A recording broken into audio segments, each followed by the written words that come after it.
কদর যেন মিস না হয়। 21, 23, 25, 27, 29 নাকি খালি 27? আপনারা কি খালি 27? হ্যাঁ না, ফালতামিসু ফিল আশরিল আওয়াখিরি ফিল মিনাল ভিতরি, রমজানের শেষ দশকের বেজর রাতগুলোকে কদর হিসেবে তালাশ করো। আল্লাহর হাবিব সাল্লাল্লাহু আলাইহি ওয়াসাল্লাম শেষ 10 দিন টানা ইবাদত করতেন, টানা ইবাদত।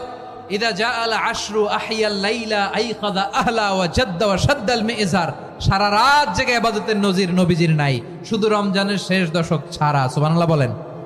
নিজেও ঘুমাতেন না, ফাতেমা রাদিয়াল্লাহু তাআলা আনহু, আলী রাদিয়াল্লাহু তাআলা আনহু কাউকে ঘুমাতে দিতেন না, সবাইকে জাগিয়ে তুলতেন। আমরা সারা রাত জেগে ইবাদত করব, রাজি আছেন তো?